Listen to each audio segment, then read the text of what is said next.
tarde a todos. Agradeço mais uma vez o convite que me fez o Clube Militar. Feliz de estar ao lado da ministra Eliane Calmon, do Rodrigo Constantino, meu amigo, professor Fabiano, parabéns pela exposição. Estive aqui há 2 anos, acho, e havia uma súcia ali fora, gritando abaixo a ditadura, sei lá o quê. Eu estava aqui em companhia do jornalista Merval Pereira e discutíamos liberdade de expressão, não é? Muitos de vocês devem se lembrar.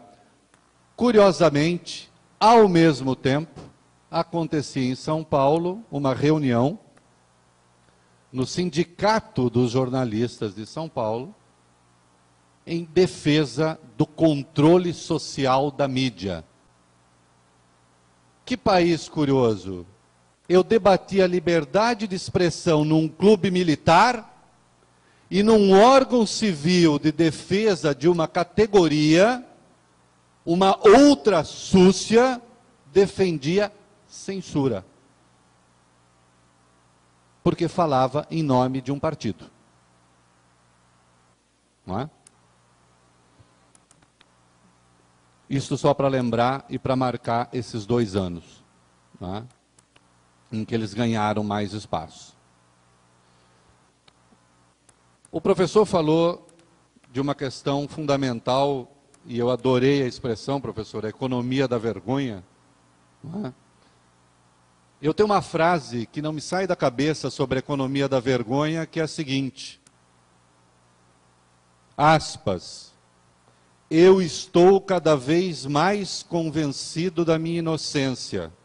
Fecha aspas. O autor desta frase é José Dirceu.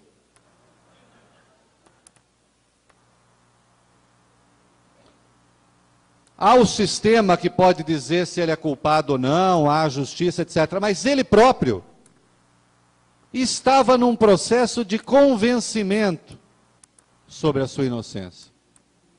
O relativismo chegou a tal ponto, no caso dele e de outros como ele, que nem mesmo ele tem a certeza se ele é culpado ou não. O Brasil não conseguiu juntar ainda democracia e transparência, democracia e vergonha na cara no que diz respeito à questão pública. Houve uma degeneração neste particular. E se há jornalistas presentes, antes que me atribuam o que eu não disse, como vira hábito quando eu participo desse tipo de coisa, eu não estou pedindo o fim da democracia, eu estou pedindo o fim da safadeza. Não é? Eu quero democracia com vergonha na cara. O PT não inventou a corrupção. O PT tentou transformar a corrupção numa categoria política, numa categoria de pensamento. E é por isso que eu os repudio. Nunca, jamais escrevi que a lambança no Brasil começou com os petistas, porque seria mentira. É evidente que não. O que os petistas tentaram fazer foi transformar o roubo, a pilantragem, numa resistência política. Estou fazendo isso para mudar o Brasil. Isso é muito grave. Este é o escândalo do Mensalão. O escândalo do Mensalão, como bem disse um ministro, se não me engano foi Aires Brito quem usou a expressão, o escândalo do Mensalão foi uma tentativa de golpe. E os golpes modernos na América Latina dispensam tanques. Não precisa de tanque para dar golpe. Hoje os golpes são dados pela via institucional, rasgando as constituições desses respectivos países onde isso aconteceu e transformando, solapando a democracia por instrumentos que a própria democracia oferece. Não é? E isto foi o Mensalão. Se na Argentina, na Bolívia, na Venezuela, no Equador, se fez a coisa de modo diferente, no Brasil se tentou um outro caminho, porque Lula herdou instituições mais sólidas do que esses presidentes que assumiram esses outros países. Ali onde a legalidade estava numa espécie de grau zero, eles chegaram lá e puderam, então, pintar e bordar. No Brasil não dava, tá certo? Então eles precisaram respeitar a dinâmica dos três poderes. Só que não respeitavam, na prática nós vimos que não. Né? O mensalão, portanto, foi uma tentativa de golpe.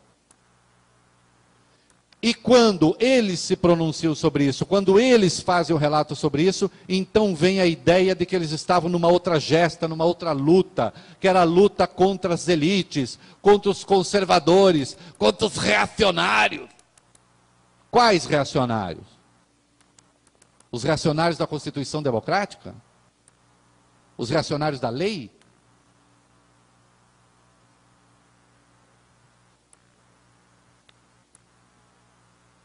Durante o regime militar, se falava muito, e algumas figuras se tornaram notórias, por isso acusadas de, se falava de corrupção. E é provável que tenha havido. Mas eu insisto, há uma diferença entre a corrupção como desvio da norma e a corrupção como uma espécie de nova norma.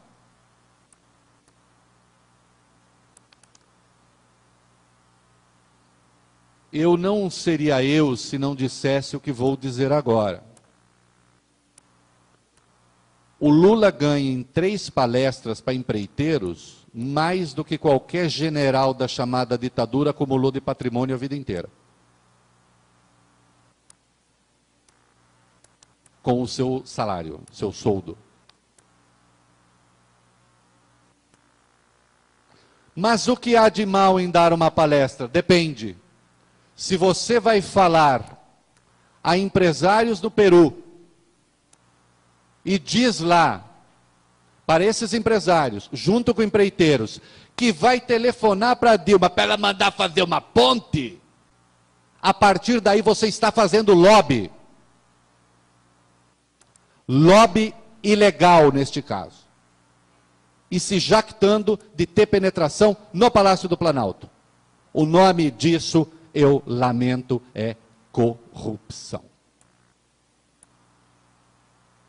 Quando a presidente Dilma perdoa a dívida de ditaduras africanas, e aqui um travessão, é muito topete criar uma comissão da verdade no Brasil para contar a história oficial dos novos vencedores que foram os derrotados? E perdoar a dívida de ditadores sanguinários, asquerosos. Quando há o perdão dessa dívida, é para o povo africano? Não. É para um grupo de empresas que está atuando nestes países e que estavam tendo problemas de pagamento. E, portanto, é transferência de dinheiro público para o setor privado, feito de uma maneira asquerosa. Abusa-se da prerrogativa de poder perdoar uma dívida para fazer negócios que resultarão em contribuições de campanha.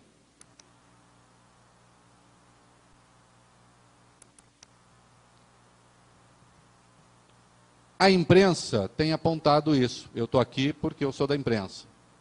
A imprensa que vive apanhando em todo canto. A imprensa, e deve haver estudantes de jornalismo aqui, a imprensa que apanha dos professores de jornalismo nas faculdades de jornalismo.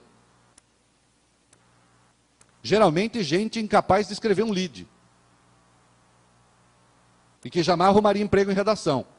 Então vai lá perturbar a cabeça dos meninos. Ah, que a imprensa fica aí, a ideologia, a não sei o quê. Eu devo ser um idiota, porque nunca nenhum patrão me chamou para conspirar. Nunca falou assim, vem cá, ó, vamos distorcer esse negócio aí, porque... Nunca. Comigo não. Aliás, quem afirma que isso acontece, nunca disse que aconteceu consigo mesmo. A distorção industriada da notícia é a loura do banheiro do jornalismo. Todo mundo sabe que existe uma loura perigosa, mas nunca ninguém viu. Não é? A imprensa passou a ser alvo dessa gente depois de 2003. Eu fui coordenador de política da sucursal da Folha de São Paulo durante a reforma da Constituição. 95, 96. Eu sei como operava e como opera ainda o Partido dos Trabalhadores, em companhia, muitas vezes, do Ministério Público. Altamente ideologizado, diga-se de passagem. Não é? Há promotores que acham que pode fazer a revolução com uma caneta. A imprensa sempre foi tratada a pão de ló pelo petismo, porque queria que as suas denúncias fossem publicadas. Um homem decente que provou a sua decência na justiça, chamado Eduardo Jorge Caldas Pereira, quase foi destruído e venceu todas as batalhas que lutou depois, por conta desse alinhamento de imprensa com o Ministério Público e o petismo fornecendo fartíssimo material para denúncia, etc. Dois promotores se tornaram famosos, o Luiz Francisco e o Guilherme Schelp. Onde estão? Eles chegaram ao poder e descobriram que a imprensa, mesmo bastante tomada pela ideologia e pela coisa toda, ainda assim conserva resquícios, professor, de vergonha, não? E foi investigar. Aí a imprensa passou a ser inimiga. Aí a imprensa passou a ser conservadora. Aí apareceu a necessidade de controlar a mídia. Aí eles fizeram o Plano Nacional Socialista dos Direitos Humanos, que prevê censura prévia para jornalismo. Censura prévia, que é inconstitucional. Estou aqui diante de uma juíza. Não é? O artigo 5º, 220 da Constituição, proíbe qualquer forma de censura prévia. E, no entanto, estava lá. E agora, via apoio à PEC 37, querem proibir o Ministério Público, com quem viveram de braços dados, de investigar. Não que eu ignore os problemas que existem, não são poucos, no Ministério Público. E acho, sim, que alguma forma de regular a sua atuação tem de existir. Não é? Agora, proibir de investigar? E o governo está empenhado nisso. Isto, no fundo, na frente de fato, é uma tentativa de normalização da corrupção. É tentar transformar a corrupção na nossa segunda natureza, no nosso jeito de ser. Não está presente só no executivo, não. Está no legislativo também, está no judiciário. A ministra está aqui, sabe o que padeceu, num dado momento. A máquina é poderosa. Não é?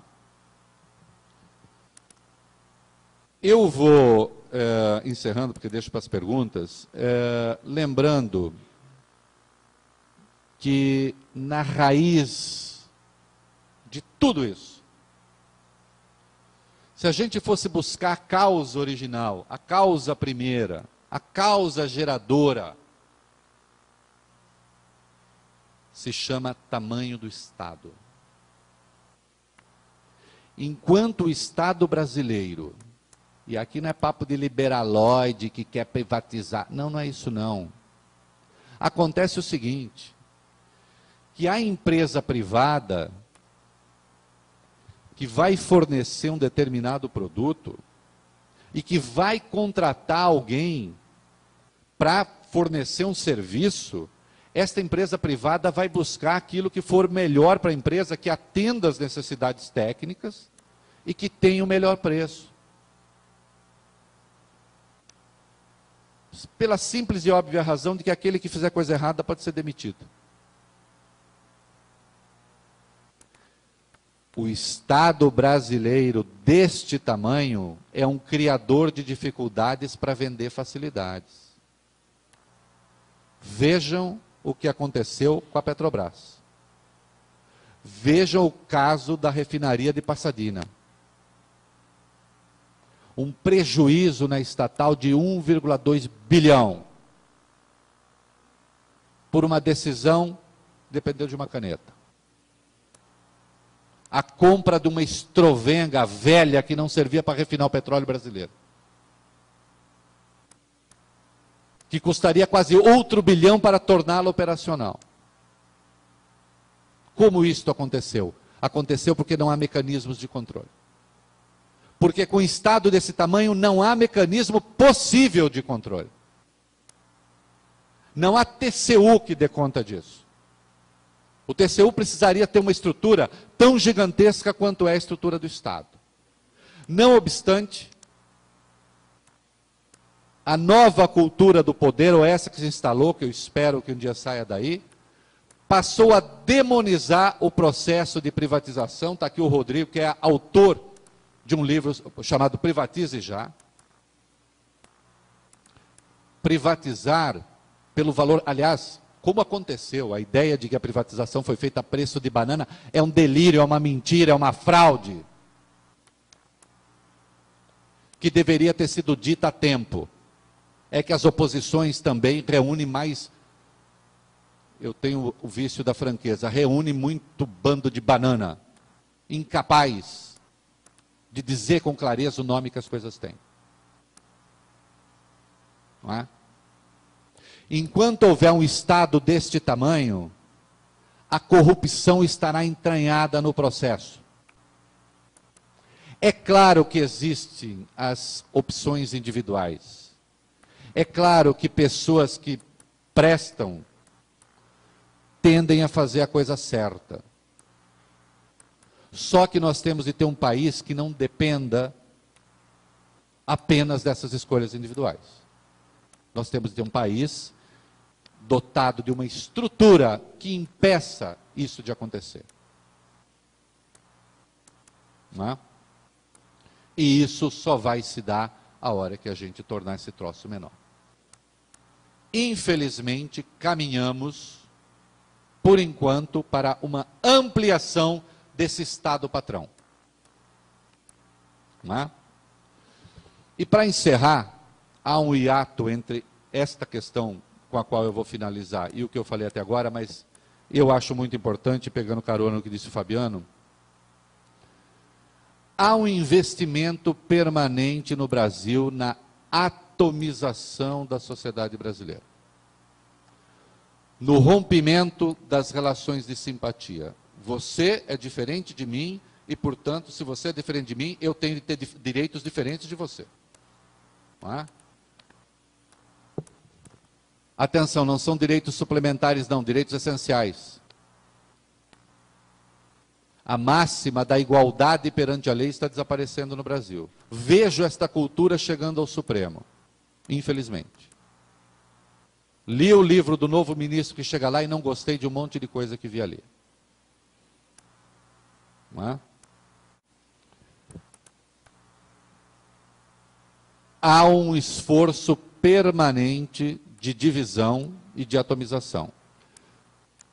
Ontem, em São Paulo, um promotor se encontrou com um movimento chamado Passe Livre, que representa a si mesmo, não foi eleito por ninguém, não foi votado por ninguém. Reuniu esse movimento Passe Livre, reuniu gente da prefeitura, do estado, vamos baixar a passagem, vamos ver se dá, não dá. Chegou-se à conclusão de que não dá, os 20 centavos. Terminado, este promotor, Ministério Público Estadual, disse o seguinte: agora o protagonismo volta para os movimentos, porque eles demonstraram boa vontade.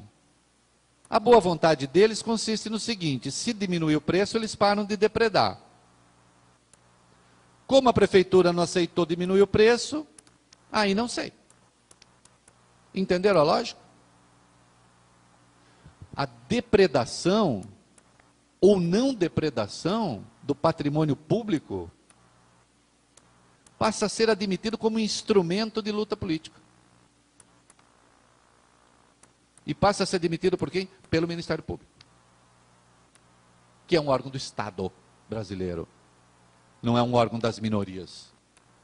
É um órgão do Estado brasileiro. Do conjunto dos brasileiros. Não é? Paro por aqui, a gente deixa para depois. Obrigado.